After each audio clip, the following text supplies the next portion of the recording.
ಒಳ್ಳೆ ತಂಡಗಳನ್ನು ಹೆಂಗೆ ಹಾಳು ಮಾಡಬೇಕು ಅನ್ನೋದನ್ನು ನಾವು ಎರಡು ಫ್ರಾಂಚೈಸಿಗಳಿಂದ ಕಲಿಬೋದು. ಒಂದು KKR, ಇನ್ನೊಂದು ಮುಂಬೈ ಇಂಡಿಯನ್ಸ್ ಅಂತಲೇ ಹೇಳ್ತೀನಿ. ಬಿಕಾಸ್ ಎರಡೂ ತಂಡಗಳು ನೋಡಿ ನೀವು ಕ್ಯಾಪ್ಟನ್ಸಿ ಚೇಂಜ್ ಮಾಡ್ತಾರೆ. ಒಂದು ಮುಂಬೈ ಇಂಡಿಯನ್ಸ್, ರೋಹಿತ್ ಶರ್ಮಾ 5 ಟ್ರೋಫಿಗಳನ್ನು IPL ಟ್ರೋಫಿಗಳನ್ನ ತಂದುಕೊಟ್ಟಂಥ ಕ್ಯಾಪ್ಟನ್ನ ಕೆಳಗಿಳಿಸಿ ಹಾರ್ದಿಕ್ ಪಾಂಡ್ಯ ಅವ್ರನ್ನ ಕ್ಯಾಪ್ಟನ್ಸಿ ಮಾಡ್ತಾರೆ. ಅದಾದಮೇಲೆ ತಂಡದ ಒಂದು ಪರ್ಫಾರ್ಮೆನ್ಸಲ್ಲಿ ಯಾವ ರೇಂಜಿಗೆ ಡೌನ್ಫಾಲ್ ಕಾಣಿಸ್ತಾ ಇದೆ ಅಂತ ನಿಮ್ಗೆ ಆಲ್ರೆಡಿ ಗೊತ್ತೇ ಇದೆ. ಓಕೆ, ಆ್ಯಂಡ್ ಅದ್ರ ಜೊತೆಗೆ ಇನ್ನೂ ಒಂದು ತಂಡ ಯಾವುದು ಅಂತಂದರೆ KKR ತಂಡ. ಓಕೆ, ಒಬ್ಬ ಕ್ಯಾಪ್ಟನ್ನು ನಿಮ್ಗೊಂದು ಟ್ರೋಫಿ ತಂದು ಕೊಡ್ತಾನೆ ಅಂತಂದರೆ ನೆಕ್ಸ್ಟ್ ಇಯರೇ ಅವನಿಗೆ ನೀವು ಡ್ರಾಪ್ ಮಾಡ್ತೀರಾ. ಮೀನ್ಸ್ ಅವನಿಗೆ ನೀವು ತಗೊಳ್ಳೋದೆಲ್ಲ ಆಪ್ಷನಲ್ಲಿ, ಅಂದರೆ ಅದು ಶ್ರೇಯಸ್ ಅಯ್ಯರ್ ಅವ್ರನ್ನ ಕೈ ಬಿಡ್ತಾರೆ. ಸೊ ಎರಡೂ ಫ್ರಾಂಚೈಸಿಗಳು ಮಾಡಿರೋವಂಥದ್ದು ಅದೇ ತಪ್ಪು. ಕ್ಯಾಪ್ಟನ್ಗೆ ಒಂದು ರೆಸ್ಪೆಕ್ಟ್ ಕೊಡದೆ ಆ ಒಂದು ಡಿಸಿಷನ್ ತೊಗೊತಾರೆ ನೋಡಿ. ಅಲ್ಲಿಂದನೇ ಎರಡರದ್ದು ಕೂಡ ಡೌನ್ಫಾಲ್ ಸ್ಟಾರ್ಟ್ ಆಗಿದೆ. ಮುಂಬೈ ಇಂಡಿಯನ್ಸ್ ಯಾವಾಗ ರೋಹಿತ್ ಶರ್ಮಾ ಅವರಿಂದ ಕ್ಯಾಪ್ಟನ್ಸಿನ ತೆಗೆದು ಹಾರ್ದಿಕ್ ಪಾಂಡ್ಯ ಕೊಡ್ತಾರೆ, ಅದಾದಮೇಲೆ ಫಸ್ಟ್ ಇಯರ್ ಏನಾಯಿತು ಹಾರ್ದಿಕ್ ಪಾಂಡ್ಯಂದು ಅಂತ ಗೊತ್ತೇ ಇದೆ. ಓಕೆ, ಟೀಮಲ್ಲಿ ಕೋಆರ್ಡಿನೇಷನ್ ಇರಲಿಲ್ಲ. ಎಲ್ಲ ಪ್ಲೇಯರ್ಸ್ಗಳು ಕೂಡ ಒಂದು ಸ್ವಲ್ಪ ಬೇಜಾರಿತ್ತು ಫ್ರಾಂಚೈಸಿ ಮೇಲೆ, ಅದೆಲ್ಲ ಆಯಿತು. ಅದಾದಮೇಲೆ ಪರ್ಫಾರ್ಮೆನ್ಸ್ ಇವಾಗ ಒಂದಾದರೂ ಕೂಡ ಆ ಒಂದು ಔಟ್ಪುಟ್ ಬರ್ತಾ ಇಲ್ಲ. ಆ್ಯಂಡ್ KKR ಅಂತ ಬಂದಾಗ ಲಾಸ್ಟ್ ಇಯರ್ ನೋಡಿದ್ವಿ ರಹಾನೆಗೆ ಕ್ಯಾಪ್ಟನ್ಸಿನಲ್ಲಿ. ರಹಾನೆ ತಪ್ಪು ಅಂತ ಹೇಳ್ತಾರೆ, ನಾನು ಹೇಳ್ತಿರೋದಂಥದ್ದು ಮ್ಯಾನೇಜ್ಮೆಂಟ್ ತಪ್ಪಿದೆ.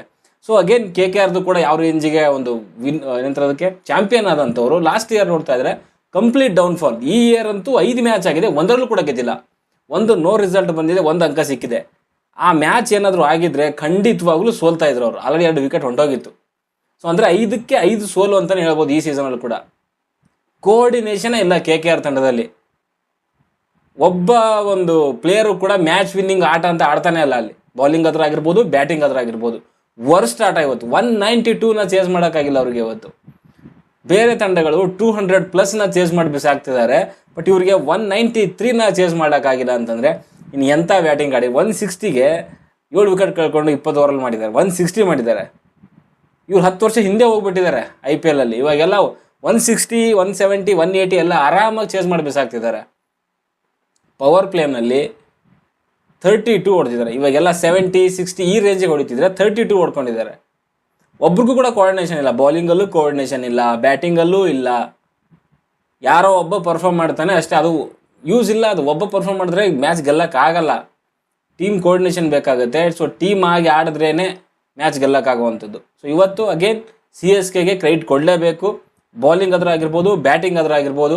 ಓಕೆ, ಬ್ಯಾಟಿಂಗಲ್ಲಿ ಸ್ವಲ್ಪ ಸ್ಟ್ರಗಲ್ ಪಟ್ಟರು ಒಪ್ಕೊಳ್ಳೋಣ, ಬಟ್ ಆದರೆ ಬೌಲಿಂಗಲ್ಲಿ ಖಂಡಿತವಾಗ್ಲೂ ಸ್ಲೋ ಆದರೂ ಸ್ಟಡಿಯಾಗಿ ಪಾಯಿಂಟ್ಸ್ ಟೇಬಲಲ್ಲಿ ಮೇಲೆ ಬರ್ತಿದ್ದಾರೆ. CSK ಅವರು ಅಂತಲೇ ಹೇಳ್ಬೋದು. ಎರಡೂ ಕೂಡ ಇವತ್ತು ಪಾಯಿಂಟ್ಸ್ ಟೇಬಲಲ್ಲಿ ಬಾಟಮಲ್ಲಿದ್ದಂಥ ತಂಡಗಳು. ಬಟ್ CSK ಇವತ್ತು ಮ್ಯಾಚ್ನ ವಿನ್ ಮಾಡಿದೆ ಅಂತಲೇ ಹೇಳ್ಬೋದು KKR ವಿರುದ್ಧ. ತುಂಬ ಚೆನ್ನಾಗಿ ಆಡಿದ್ದಾರೆ. ಬ್ಯಾಟಿಂಗಲ್ಲಿ ಕೊನೆಯಲ್ಲಿ ಸ್ವಲ್ಪ ಸ್ಟ್ರಗಲ್ ಪಟ್ಟರು CSKದವರು. ಬಿಕಾಸ್ ಕೊನೆ 4 ಓವರ್ಲಿಗೆ ಮಾಡಿರೋವಂಥದ್ದು ಕೇವಲ 30 ರನ್. ಅಷ್ಟು ಚೆನ್ನಾಗಿ ಮಾಡಿದ್ರು KKR ಬೌಲರ್ಸ್ಗಳು. ಬಟ್ ಅವ್ರ ಬ್ಯಾಟ್ಸ್ಮನ್ಗಳು ಏನು ಮಾಡ್ತಾರೆ, 193 ರನ್ಗಳನ್ನ ಚೇಸ್ ಮಾಡಲಿಕ್ಕಾಗಲಿಲ್ಲ. ಮಾತಾಡೋಣ.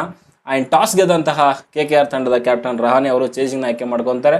ಒಂದು ಒಳ್ಳೆ ಡಿಸಿಷನ್. ಹಂಗೆ ನೋಡೋಕೆ ಹೋದರೆ ಚೇಸ್ ಮಾಡೋವಂಥದ್ದು ಖಂಡಿತವಾಗ್ಲೂ ಒಳ್ಳೆ ಡಿಸಿಷನ್ನೇ. ಚೇಸ್ ಮಾಡಲಿಕ್ಕೆ ಆಪ್ಷನ್ ತಗೊತಾರೆ. ಆ್ಯಂಡ್ ಬ್ಯಾಟಿಂಗ್ ಇಳಿದಂತಹ ಚೆನ್ನೈ ತಂಡಕ್ಕೆ ಅಗೇನ್ ಋತುರಾಜ್ ಗಾಯಕ್ವಾಡ್ ಅವರು ಬೇಗನೆ ಔಟ್ ಆಗ್ತಾರೆ. 7 ರನ್ ಮಾಡೋವಂಥದ್ದು ಜಸ್ಟ್ ಅನುಕೂಲ್ ರಾಯ್ ಅವರ ಬೌಲಿಂಗಲ್ಲಿ. ಪೊವೆಲ್ ಅವ್ರಿಗೆ ಕ್ಯಾಚ್ ಕೊಟ್ಟು ಔಟ್ ಆಗ್ತಾರೆ 7 ರನ್ ಮಾಡಿ. ಆ್ಯಂಡ್ ಅದೇ ಪ್ರಾಬ್ಲಮ್ ಇದೆ ಋತುರಾಜ್ ಗಾಯಕ್ವಾಡ್ ಅವ್ರದ್ದು. ಕ್ಯಾಪ್ಟನ್ಸಿ ಅವ್ರಿಗೆ ಸಿಕ್ಕಿದಾದ್ಮೇಲೆ ಆ ಫಾರ್ಮ್ ಕಾಣಿಸ್ತಾ ಇಲ್ಲ. ಗೊತ್ತಿಲ್ಲ, ಇವಾಗ ತಂಡ ವಿನ್ ಆಗ್ತಾ ಇದ್ರೆ ಏನು ಪ್ರಾಬ್ಲಮ್ ಅನ್ಸಲ್ಲ. ಹಂಗೆ ಏನಾದರೂ ಸೋತ್ಕೊಂಡು ಹೋದರೆ ಖಂಡಿತವಾಗ್ಲೂ ಅವ್ರನ್ನ ಆಚೆ ತಳ್ಳೋದ್ರಲ್ಲಿ ಯಾವುದೇ ಡೌಟ್ ಇಲ್ಲ ಅಂತಲೇ ಹೇಳ್ಬೋದು. ಆ್ಯಂಡ್ ಕೆಳಗಡೆಗೆ ಆಯುಷ್ ಮಾತ್ರೆ ಆ್ಯಂಡ್ ಸಂಜು ಸ್ಯಾಮ್ಸನ್ ತುಂಬ ಚೆನ್ನಾಗಿ ಆಡಿದ್ರು ಬಿಡು. ಒಂದು ಪಾರ್ಟ್ನರ್ಶಿಪ್ ಕೂಡ ತೊಗೊಂಬರ್ತಾರೆ. 47 ರನ್ಗಳ ಒಂದು ಪಾರ್ಟ್ನರ್ಶಿಪ್ ತೊಗೊಂಬರ್ತಾರೆ. ಆ್ಯಂಡ್ ಸಂಜು ಸ್ಯಾಮ್ಸನ್ ಇವಾಗ ಸ್ವಲ್ಪ ಚೆನ್ನಾಗಿ ಆಡಿದ್ರು. ಲಾಸ್ಟ್ ಮ್ಯಾಚಸ್ಗಳು ತೊಗೊತಾ ಇದ್ರು, ತುಂಬ ಚೆನ್ನಾಗಿ ಆಡ್ತಿದ್ದಾರೆ. 48 ರನ್ನ ಮಾಡ್ತಾರೆ 32 ಬಾಲ್ಸಲ್ಲಿ. 3 ಸಿಕ್ಸರ್ 4 ಬೌಂಡ್ರಿ, ಒಂದಿಗೆ 150 ಸ್ಟ್ರೈಕ್ ರೇಟಲ್ಲಿ ಮಾಡಿರುವಂಥದ್ದು. ಆ್ಯಂಡ್ 48 ರನ್ ಮಾಡಿದಾಗ 48 ರನ್ ಮಾಡಿದಾಗ ಕಾರ್ತಿಕ್ ತ್ಯಾಗಿ ಅವರ ಬೌಲಿಂಗಲ್ಲಿ ಬೋಲ್ಡ್ ಆಗ್ತಾರೆ ಅಂತಲೇ ಹೇಳ್ಬೋದು. ಕೆಳಗಡೆಗೆ ಆಯುಷ್ ಮಾತ್ರೆ ಒಂದು ಒಳ್ಳೆ ಸ್ಟ್ರೈಕ್ ರೇಟಲ್ಲಿ ಮಾಡಿರುವಂಥದ್ದು. ಈ ಯಂಗ್ ಹುಡುಗರಿದಾರಲ್ಲ ಆಯುಷ್ ಮಾತ್ರೆ, ಡೆವಾಲ್ಡ್ ಬ್ರೇವಿಸ್, ಇವರಿಂದನೇ ಒಂದು ಸ್ವಲ್ಪ ತಂಡಕ್ಕೆ ಒಂದು ರೀತಿಯಲ್ಲಿ ಬ್ಯಾಟಿಂಗ್ ಇಂಟೆಂಟ್ ಅನ್ನೋವಂಥದ್ದು ಚೇಂಜ್ ಮಾಡಿರುವಂಥದ್ದು ಲಾಸ್ಟ್ ಸೀಸನಲ್ಲಿ ತಗೊಂಡಾಗ. ಇವಾಗ ಸಂಜು ಸ್ಯಾಮ್ಸನ್ ಅಂತ ಒಂದು ಸ್ವಲ್ಪ ಎಕ್ಸ್ಪೀರಿಯನ್ಸ್ ಬಂದಾದಮೇಲೆ ಒಂಚೂರು ಬೆನಿಫಿಟ್ ಆಗ್ತಾರೆ ಇವಾಗ ಒಂದು 2-3 ಮ್ಯಾಚಿಂದ ನೋಡ್ತಾ ಇದ್ರೆ. ಓಕೆ, ಆ್ಯಂಡ್ ಅದೇ ಆಯುಷ್ ಮಾತ್ರೆ 38 ರನ್ನ ಮಾಡ್ತಾರೆ 17 ಬಾಲಲ್ಲಿ. 223 ಸ್ಟ್ರೈಕ್ ರೇಟಲ್ಲಿ ಮಾಡುವಂಥದ್ದು ತುಂಬ ಚೆನ್ನಾಗಿ ಮಾಡಿದ್ರು ಅಂತಲೇ ಹೇಳ್ಬೋದು.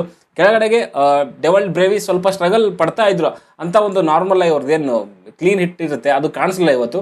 ಒಂದೊಂದು ಬಾಲು ಡಾಟ್ ಮಾಡ್ತಾ ಇದ್ರು, ಕೆಲವೊಂದು ಬೌಂಡ್ರಿಗಳನ್ನ ತೊಗೊಂಡ್ರು, ಬಟ್ ಅಷ್ಟೊಂದು ಕನ್ವಿನ್ಸಿಂಗ್ ಆಗಿ ಕಾಣಲಿಲ್ಲ. 41 ರನ್ನ ಮಾಡ್ತಾರೆ, ಬಟ್ 140 ಸ್ಟ್ರೈಕ್ ರೇಟಲ್ಲಿ ಮಾಡುವಂಥದ್ದು. ನಾರ್ಮಲಿ ಇವ್ರದ್ದು ಕೂಡ ಅಷ್ಟೇ 190, 180 ಈ ಒಂದು ಸ್ಟ್ರೈಕ್ ರೇಟಲ್ಲೇ ಇನ್ನಿಂಗ್ಸ್ ಎಂಡ್ ಆಗೋ ಟೈಮಲ್ಲಿ ಅವ್ರು ಸ್ಟ್ರೈಕ್ ರೇಟ್ ಇರುವಂಥದ್ದು. ಬಟ್ ಇವತ್ತು 140 ಇದೆ ಅಂತಂದರೆ ಅಷ್ಟು ಕನ್ವಿನ್ಸ್ ಆಗಿ ಕಾಣಿಸಲಿಲ್ಲ. ಬಟ್ ಆದರೂ ಕೂಡ ತಂಡಕ್ಕೆ ಏನು ಆ ರನ್ ಬೇಕಿತ್ತಲ್ಲ, ಸೊ ಅದನ್ನು ತೊಗೊಂಡು ಬಂದರು ಅಂತಲೇ ಹೇಳ್ಬೋದು. ಕೆಳಗಡೆಗೆ ಅಲ್ಲಿ ಸರ್ಫರಾಜ್ ಖಾನ್ 23 ರನ್ನ ಮಾಡ್ತಾರೆ. ಅಗೇನ್ ಇವರು ಕೂಡ ಅಷ್ಟೇ ಸ್ವಲ್ಪ ಇವತ್ತು ಸ್ಟ್ರಗಲ್ ಕಾಣಿಸ್ತೈತೆ ಕೆಳಗಡೆಗೆ ಬ್ಯಾಟ್ಸ್ಮನ್ನಲ್ಲಿ. ಅಗೇನ್ ಶಿವಮ್ ದುಬೆ ಕೂಡ ಅಷ್ಟೇ. ಸೊ ಏನು ಓಪನಿಂಗ್ ಒಂದು ಸ್ಟಾರ್ಟ್ ಸಿಕ್ಕಿತ್ತಲ್ಲ, ಫಸ್ಟ್ ಏನು ಪವರ್ ಪ್ಲೇ ಬರುತ್ತೆ ಅದರಲ್ಲಿ 72 ರನ್ಗಳನ್ನ ತೊಗೊಂಡ್ಬರ್ತಾರೆ.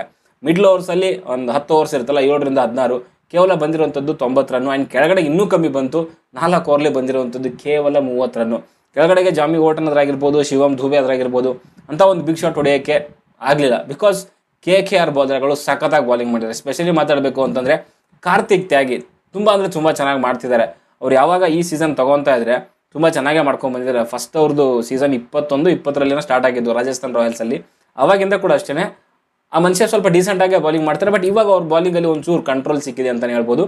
ವೈಡ್ ಆರ್ಕರ್ಗಳು ತುಂಬ ಚೆನ್ನಾಗಿ ಮಾಡಿದ್ರು. ಲಾಸ್ಟ್ ಒಂದು ಕೆಲವು ಓವರ್ಸ್ಗಳು KKR ತಂಡ ಒಂದು ಡೆತ್ ಓವರ್ಸಲ್ಲಿ ತುಂಬ ಚೆನ್ನಾಗೇ ಮಾಡಿದೆ ಅಂತಲೇ ಹೇಳ್ಬೋದು. ಓಕೆ, ಒಟ್ಟಾರೆಯಾಗಿ ಸೊ ಇಲ್ಲಿ ಚೆನ್ನೈ ಸೂಪರ್ ಕಿಂಗ್ಸ್ ಅವರು 192 ರನ್ಗಳ ಒಂದು ಮೊತ್ತನ ಕಲೆ ಹಾಕ್ತಾರೆ ಅಂತಲೇ ಹೇಳ್ಬೋದು. ಆರಾಮಾಗಿ ಚೇಸ್ ಮಾಡುವಂಥ ಸ್ಕೋರ್ ಅಂತಲೇ ಹೇಳ್ತೀನಿ ಇದು. ಆ್ಯಂಡ್ ಇನ್ನು ಬಾಲಿಂಗ್ ಅಂತ ಬಂದಾಗ ಆಲ್ರೆಡಿ ಹೇಳಿದ್ದೀನಿ ನಾವು, ಕಾರ್ತಿಕ್ ತ್ಯಾಗಿ ಆ್ಯಂಡ್ ಅನುಕೂಲ್ ರಾಯ್, ಸೊ ಜೊತೆಗೆ ಸುನಿಲ್ ನರೇನ್. ಸೊ ಈ ಒಂದು 3 ಜನ ಬಾಲರ್ಸ್ಗಳು ಒಳ್ಳೆ ರೀತಿಯಲ್ಲಿ ಬಾಲ್ ಮಾಡಿದ್ದಾರೆ ಅಂತಲೇ. ಅದು ಬಿಟ್ಟರೆ ವರುಣ್ ಚಕ್ರವರ್ತಿಗೆ ವಿಕೆಟ್ ಬೀಳ್ತಾ ಇಲ್ಲ. ಆ್ಯಂಡ್ ವೈಭವ್ ವರಾರ ಅಂತೂ ಅದು ಏನು ಬಾಲಿಂಗ್ ಮಾಡ್ತಾರೋ ಅರ್ಥ ಆಗ್ತಿಲ್ಲ. ಕ್ಯಾಮ್ರಾನ್ ಗ್ರೀನ್ ಈ ಒಂದು ಟೀಮಿಗೆ ಅದು ಯಾಕೆ ಬಂದವರು, ಅದು ಏನು ಮಾಡ್ತಾರೋ, ರೋಲ್ ಏನು ಅಂತಲೇ ಗೊತ್ತಿಲ್ಲ. ಸೊ ಒಂದು ಸರಿ ಮೇಲೆ ಕಳಿಸ್ತಾರೆ, ಒಂದು ಸರಿ ಕೆಳಗಡೆ ಕಳಿಸ್ತಾರೆ. ಆ್ಯಂಡ್ ಮ್ಯಾನೇಜ್ಮೆಂಟು ಕೂಡ ತಪ್ಪಿದೆ ಅಂತ ನನಗನ್ಸುತ್ತೆ KKR ಕಡೆಯಿಂದ. ಅವ್ರು ಬೇಗ ಸರಿ ಮಾಡ್ಕೊಂಡಿಲ್ಲ ಅಂದರೆ ಕಷ್ಟ ಇದೆ. ಏನೇನು ಚೇಂಜಸ್ ಮಾಡಬೇಕು ಅಂತ ಮಾತಾಡೋಣ. ಓಕೆ, ಆ್ಯಂಡ್ ಸೊ ಇನ್ನು ಈ ಒಂದು ಚೇಸ್ನ ಬೆನ್ನ ಹತ್ತಂಥ ಚೆನ್ನೈ ಸೂಪರ್ ಕಿಂಗ್ಸ್ಗೆ ಸೊ ಸ್ಟಾರ್ಟಿಂಗಲ್ಲೇ ಆಘಾತ. ಬಿಕಾಸ್ ಫಿನ್ ಆ್ಯಲನ್ ಅವರು ಅಗೇನ್ ಫೇಲ್ ಆಗ್ತಾರೆ. ಕೇವಲ ಮಾಡಿರುವಂಥದ್ದು 1 ರನ್ನು. ಸೊ ಅನ್ಶುಲ್ ಕಂಬೋಜ್ ಅವರ ಬಾಲಿಂಗಲ್ಲಿ ಶಿವಮ್ ದುಬೆ ಅವರಿಗೆ ಕ್ಯಾಚ್ ಔಟ್ ಆಗ್ತಾರೆ. ಒಂದು ಎಕ್ಸ್ಪೆರಿಮೆಂಟ್ ಕೂಡ ಮಾಡಿರ್ತಾರೆ. ಸುನಿಲ್ ನರೇನ್ ಅವರಿಗೆ ಓಪನ್ ಮಾಡಿಸಿರ್ತಾರೆ ಫಿನ್ ಆ್ಯಲನ್ ಕಡೆಯಿಂದ. ಸುನಿಲ್ ನರೇನ್ ಕಡೆಯಿಂದ ಮೇ ಬಿ ಇನ್ನೊಂಚೂರು ನಿರೀಕ್ಷೆ ಇತ್ತು ಅಂತ ಅನಿಸುತ್ತೆ. ಬಟ್ ಅವ್ರು ಮಾಡಿರುವಂಥದ್ದು ಕೇವಲ 24 ರನ್ನು. ಸೊ 17 ಬಾಲಲ್ಲಿ ಅಂತ ಒಂದು ಬೆಟರ್ ಸ್ಟ್ರೈಕ್ ರೇಟು ಇಲ್ಲ. 2 ಬೌಂಡ್ರಿ 2 ಸಿಕ್ಸರ್ ತೊಗೊತಾರೆ. ಕೇವಲ ಮಾಡಿರುವಂಥದ್ದು 24. ಇನ್ನೊಂಚೂರು ಮೇ ಬಿ ರನ್ಸ್ಗಳು ಬೇಕಾಗಿತ್ತು, ಬಟ್ ಅದು ಅವ್ರಿಗೆ ಸಿಗಲಿಲ್ಲ. ಇವರು ಫಸ್ಟ್ ಪವರ್ ಪ್ಲೇ ಮಾಡಿರುವಂಥದ್ದು ಕೇವಲ 32 ರನ್ನು, 36 ರನ್ ಮಾಡ್ತಾರೆ. CSK ಮಾಡಿರುವಂಥದ್ದು 72, ಅರ್ಧ ಮಾಡಿರುವಂಥದ್ದು ಇವರು. ಸೊ ಹಿಂಗಾದಾಗ ಕಷ್ಟ ಆಗುತ್ತೆ ಗೆಲ್ಲುವಂಥದ್ದು. ಪವರ್ ಪ್ಲೇನಲ್ಲಿ ಇವ್ರು ರನ್ ಬಾರಿಸಿಲ್ಲ ಅಂತಂದರೆ ಮಿಡ್ಲ್ ಓವರ್ಸಲ್ಲಿ ಡೆತ್ ಓವರ್ಸಲ್ಲಿ ಪ್ರೆಷರ್ ಬಿಡುತ್ತೆ ಬ್ಯಾಟ್ಸ್ಮನ್ ಮೇಲೆ. ಅದಾದಮೇಲೆ ಅಜಿಂಕ್ಯ ರಹಾನೆ ಬರ್ತಾರೆ ಆ್ಯಂಡ್ ರಘುವಂಶಿ ಬರ್ತಾರೆ. ಅವರು ಒಂದು ಡೀಸೆಂಟ್ ಇನ್ನಿಂಗ್ಸ್ ಆಡ್ತಾರೆ, 28-27. ಅವ್ರು ಇಂಡಿವಿಜುವಲ್ ಸ್ಕೋರ್ಗಳು ಒಂಚೂರು ಆಗುತ್ತೆ. ಬಿಟ್ಟರೆ ನೀವು ಟೀಮ್ ಗೆಲ್ಲಬೇಕು ಅಂತಂದರೆ ಚಾನ್ಸೇ ಇಲ್ಲ. ನೀವು ಬಿಗ್ ಶಾಟ್ ಒಂದು ಪಾರ್ಟ್ನರ್ಶಿಪ್ಗಳು ಬೇಕಾಗುತ್ತೆ. ಒಂದು ಪಾರ್ಟ್ನರ್ಶಿಪ್ ಬಂದಿರುವಂಥದ್ದು ಅಷ್ಟೇ, ರಹಾನೆ ಆ್ಯಂಡ್ ರಘುವಂಶಿ ಮಧ್ಯೆ ಒಂದು 50 ರನ್ ಪಾರ್ಟ್ನರ್ಶಿಪ್ ಬರುತ್ತೆ. ಅದು ಬಿಟ್ಟರೆ ಯಾವ ಪಾರ್ಟ್ನರ್ಶಿಪ್ಪು ಬರಲಿಲ್ಲ. ರಿಂಕು ಸಿಂಗ್ ಅಗೇನ್ ಫೇಲ್ ಆಗ್ತಾರೆ. Cameron Green so again first ಬಾಲಲ್ಲಿ ಔಟ್ ಆಗ್ತಾರೆ. ಬಾಲ್ ಎಲ್ಲಿದೆ ಅಂತಲೇ ಗೊತ್ತಾಗಲಿಲ್ಲ ಅವ್ರಿಗೆ. ನೂರ್ ಅಹ್ಮದ್ ಅವ್ರದ್ದು ಆ್ಯಂಡ್ ಕೆಳಗಡೆಗೆ Rovman Powell and Ramandeep Singh. So almost ಎಲ್ಲ ಮುಗ್ದೇ ಹೋಗಿತ್ತು ಮ್ಯಾಚ್. 15, 16, 17 ರಿಕ್ವೈರ್ಮೆಂಟ್ ಇದ್ದಾಗ ಸೊ ಎಲ್ಲಿಗೆ ವಿನ್ ಮಾಡೋಕ್ಕಾಗತ್ತೆ ಅಂತ ಒಂದು ಫಿನಿಷರ್ಗಳಲ್ಲ ಇವ್ರಿಗೆ. ಪವೆಲ್ ಅದ್ರಾಗಿರ್ಬೋದು ಆ್ಯಂಡ್ ರಮಣ್ದೀಪ್ ಸಿಂಗ್ ಅದ್ರಾಗಿರ್ಬೋದು ಅಂತ ಫಿನಿಷರ್ಗಳೆಲ್ಲ. ಇಂಡಿವಿಜುವಲ್ ಸ್ಕೋರ್ಸ್ ಅಷ್ಟೇ. ಇವಾಗ ಸುನಿಲ್ ನರೇನ್ 24 ಮಾಡಿದ್ದಾರೆ, ಯೂಸ್ ಇಲ್ಲ. Rahane and so Raghuvanshi 28-27 start ಸಿಕ್ಕಿದೆ. ಬಟ್ ಅದನ್ನು ಬಿಗ್ ಇನ್ನಿಂಗ್ಸ್ ಕನ್ವರ್ಟ್ ಮಾಡಿ ಮ್ಯಾಚ್ ಫಿನಿಷ್ ಮಾಡುವಂಥ ಫಿನಿಷರ್ಗಳು ನನಗೆ ಇಲ್ಲಿ ಯಾರೂ ಕೂಡ ಕಾಣಿಸ್ತಾ ಇಲ್ಲ. ಸೊ ರಿಂಕು ಸಿಂಗ್ ಅವ್ರದ್ದು ಆ ಒಂದು 6 ಬಾಲಿಗೆ 5 ಸಿಕ್ಸರನ್ನು ಹೊಡೆದ್ಬಿಟ್ಟು ಮ್ಯಾಚ್ ವಿನ್ ಮಾಡಿದ್ರಲ್ಲ, ಅದಾದಮೇಲೆ ಎಂಥ ಯಾವ ಮ್ಯಾಚು ಕೂಡ ಗೆಲ್ಸಿರೋವಂಥದ್ದು ನನಗಂತೂ ಕಾಣಿಸ್ತಾ ಇಲ್ಲ. ಒಟ್ಟಾರೆಯಾಗಿ ರಮಣ್ದೀಪ್ ಸಿಂಗ್ ಈ ಮ್ಯಾಚಲ್ಲಿ 35 ರನ್ ಮಾಡಿದ್ದಾರೆ. ಬಟ್ ಅವ್ರ ಟೀಮಲ್ಲಿ ಏನಕ್ಕಿದ್ದಾರೆ, ಅವ್ರ ಮ್ಯಾಚ್ ಫಿನಿಷರ ಅವ್ರದ್ದು ರೋಲ್ ಏನು ಒಂದು ಗೊತ್ತಿಲ್ಲ. ಖಲೀಲ್ ಅಹ್ಮದ್ ತುಂಬ ಚೆನ್ನಾಗಿ ಮಾಡಿದರೆ. 3.5 ಓವರ್ಸ್ ಆಗ್ತಾರೆ, ಒಂದು ಬಾಲ್ ಮೇ ಬಿ ಹಾಕಲ್ಲ, ಮೇ ಬಿ ಇಂಜುರಿ ಆಗುತ್ತೆ ಅವ್ರಿಗೆ. 24 ರನ್ ಕೊಡ್ತಾರೆ 4 ಓವರಲ್ಲಿ. ಆಲ್ಮೋಸ್ಟ್ 4 ಓವರ್ ಅಂದ್ರೂ 6.3, ಒಂದು ವಿಕೆಟ್ ಕೂಡ ತೆಗೆದ್ರೆ. ತುಂಬ ಚೆನ್ನಾಗಿ ಮಾಡಿದ್ದಾರೆ. ಅನ್ಶುಲ್ ಕಂಬೋಜ್ ಸೊ ಈ ಸೀಸನ್ ನೋಡ್ತಾ ಇದ್ರೆ ತುಂಬ ಚೆನ್ನಾಗೇ ಮಾಡ್ತಾರೆ. RCB ಮೇಲೂ ಕೂಡ ತುಂಬ ಚೆನ್ನಾಗೇ ಬಾಲಿಂಗ್ ಮಾಡಿದ್ದಾರೆ ಅವರು. ಸೊ 4 ಓವರಲ್ಲಿ 32 ರನ್, 2 ವಿಕೆಟ್ ಕೂಡ ತೆಗಿತಾರೆ. ಆ್ಯಂಡ್ ಸೊ ಹೊಸೈನ್ ಸೊ ಅವರು ಕೂಡ ತುಂಬ ಚೆನ್ನಾಗಿ ಮಾಡಿದ್ದಾರೆ. ಅವ್ರು ಬಂದಾದಮೇಲೆ ಒಂಚೂರು ಸ್ಪಿನ್ ದಾಳಿನಲ್ಲೂ ಕೂಡ ಒಂಚೂರು ಬಲ ಸಿಕ್ಕಂಗೆ ಆಗಿದೆ. ನೂರ್ ಅಹ್ಮದ್ ಇವತ್ತು ವಿಕೆಟ್ ಕೂಡ ತೆಗೆದಿದ್ದಾರೆ, 3 ವಿಕೆಟ್ ತೆಗೆದಿದ್ದಾರೆ ಇವತ್ತು. 4 ಓವರಲ್ಲಿ 21 ರನ್ನು.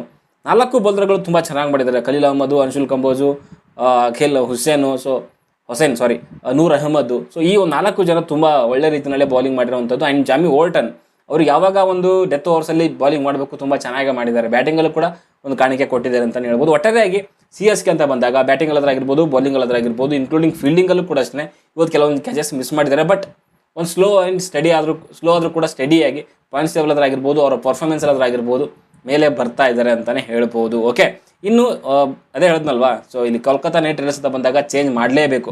ಬಾಲಿಂಗಲ್ಲಂತೂ ಅವ್ರಿಗೆ ಬೇರೆ ಆಪ್ಷನ್ಗಳಿಲ್ಲ, ಬಿಕಾಸ್ ಇರೋದ್ರಲ್ಲಿ ಅಡ್ಜಸ್ಟ್ ಮಾಡಬೇಕಾಗತ್ತೆ. ಬಟ್ ಬ್ಯಾಟಿಂಗ್ ಅಂತ ಬಂದಾಗ ಅಟ್ಲೀಸ್ಟ್ ಚೇಂಜಸ್ ಮಾಡಬೇಕಾಗತ್ತೆ. ನೀವು ಫಿನ್ ಆ್ಯಲನ್ ಜೊತೆಗೆ ಸೈಫಟ್ ಅವ್ರನ್ನ ತೊಗೊಂಬನ್ನಿ, ಕ್ಯಾಮರಾನ್ ಗ್ರೀನ್ ಅವ್ರನ್ನ ಆಚೆ ಕಳಿಸಿ, ಆ್ಯಂಡ್ ಜೊತೆಗೆ ರಚಿನ್ ರವೀಂದ್ರ ಅವ್ರನ್ನೂ ಕೂಡ ತೊಗೊಂಬನ್ನಿ. ನೀವು ಇವಾಗ ನ್ಯೂಜಿಲೆಂಡ್ ಪ್ಲೇಯರ್ಸ್ಗಳ ಮೇಲೆ ಡಿಪೆಂಡ್ ಆಗಬೇಕು. ಒಂದು ಅಟ್ಲೀಸ್ಟ್ ಅವ್ರಿಗೆ ಒಂದು ಕೋರ್ಡಿನೇಷನ್ ಆದರೂ ಬರುತ್ತೆ. ಅವರು ಕಂಟ್ರಿಗೆ ಆಡ್ತಾರೆ, ಅಟ್ಲೀಸ್ಟ್ ಓಪನಿಂಗ್ ಜೋಡಿನಲ್ಲಿ ಅವ್ರು ತೊಗೊಂಡು ಬನ್ನಿ. ಸುನಿಲ್ ನರನ್ಗೆ ಆಗ್ತಾ ಇಲ್ಲ ಅಂದರೆ ಅವ್ರು ಕೆಳಗಡೆ ತೊಗೊಂಬನ್ನಿ. ಅವ್ರಿಗೆ ಯಾರು Seifert to Finn Allen opening ಮಾಡಲಿ, ಒನ್ ಆಗಿ ರಹಾನೆ ಬರಲಿ, ಅದಾದಮೇಲೆ ರಚಿನ್ ರವೀಂದ್ರನ ತೊಗೊಂಬನ್ನಿ. ಅಟ್ಲೀಸ್ಟ್ ಒಂದು ಸ್ಪಿನ್ ದಾಳಿ ಆದರೆ ಸಿಗುತ್ತೆ. ಅದು ಬಿಟ್ಟರೆ ನಿಮ್ಗೆ ಆಪ್ಷನ್ನೇ ಇಲ್ಲ ಇವಾಗ. ಏನು ಮಾಡ್ತೀರಾ? ಪವಲ್ ಇಟ್ಕೊಂಡು ಏನು ಮಾಡ್ತೀರಾ? Match winning already finisher death ಓವರ್ಸಲ್ಲಿ ರನ್ ಮಾಡಿಲ್ಲ ಅಂದರೆ ಏನು ಮಾಡೋಕ್ಕಾಗುತ್ತೆ? ಮ್ಯಾಚ್ ಫಿನಿಷ್ ಮಾಡೋಕ್ಕಾಗಲ್ಲ, ಏನಾಗುತ್ತೆ? ಸೊ ರಿಂಕು ಸಿಂಗ್ ಅವ್ರಿಗೆ ಮ್ಯಾಚ್ ಫಿನಿಷಿಂಗ್ ಒಂದು ರೋಲ್ ಕೊಡಿ ಅಷ್ಟೇ. ನೀವು ರಿಂಕು ಸಿಂಗ್ ಅವ್ರನ್ನ ನೀವು ಮಿಡ್ಲ್ ಆರ್ಡರ್ಸಲ್ಲಿ ತಂದು ಹಾಕಿದ್ರೆ ಕಷ್ಟ ಇದೆ. ರಮನ್ದೀಪ್ ಅವ್ರನ್ನ ಬೇಕಾದ್ರೆ ತೆಗೆದುಬಿಟ್ಟು ಮನೀಶ್ ಪಾಂಡೆಗೆ ಅಟ್ಲೀಸ್ಟ್ ಚಾನ್ಸ್ ಕೊಡಿ, ಒಂದು 2 ಮ್ಯಾಚಲ್ಲ ನೋಡಿ ಅವ್ರಿಗೆ. ಇಲ್ಲಾಂದರೆ ಕಷ್ಟ ಇದೆ. ರಹಾನೇನೂ ಮಾಡೋಕ್ಕಾಗಲ್ಲ. ಅವ್ರು ಏನು ಮಾಡಬೇಕು, ಕ್ಯಾಪ್ಟನ್ ಆಗಿ ಏನು ಮಾಡಬೇಕು, ಬಾಲಿಂಗ್ ಚೇಂಜಸ್ಸು ಅದನ್ನೆಲ್ಲ ಮಾಡ್ತಾ ಇದ್ದಾರೆ. ಬಟ್ ಬ್ಯಾಟರ್ಗಳು ಕರೆಕ್ಟಾಗಿ ರನ್ನೇ ಮಾಡಿಲ್ಲ, ಅದು ಏನು ಮಾಡೋಕ್ಕಾಗುತ್ತೆ? ನನಗಿಲ್ಲಿ ಕಾರ್ತಿಕ್ ತ್ಯಾಗಿ ಆ್ಯಂಡ್ ಸೊ ಇಲ್ಲಿ ಸುನಿಲ್ ನಾರಾಯಣ್ ಬಿಟ್ಟರೆ ಬಾಲಿಂಗರ್ ಯಾರ ಹತ್ರ ದಮ್ಮಿದೆ ಅಂತ ನಂಗೆ ಅನಿಸ್ತಾನೆ ಇಲ್ಲ. ಏನು ಮಾಡ್ತಾರೋ ಗೊತ್ತಿಲ್ಲ. ಒಟ್ಟಾರೆಯಾಗಿ CSK ಅಂತೂ ವಿನ್ ಆಗಿದೆ. ಸೊ 32 ರನ್ಗಳ ಒಂದು ಗೆಲುವನ್ನು ಸಾಧಿಸಿದೆ ಅಂತಲೇ ಹೇಳ್ಬೋದು. ಓಕೆ, ಸೊ ಇಷ್ಟಾಗಿತ್ತು ನನ್ನ ಒಂದು ಮ್ಯಾಚ್ ರಿವ್ಯೂ. ನಿಮ್ಮ ಅನಿಸಿಕೆ ಅಭಿಪ್ರಾಯಗಳೇನು ಅಂತ ಕಮೆಂಟ್ ಬಾಕ್ಸಲ್ಲಿ ತಿಳಿಸಿ. ಬಾಯ್.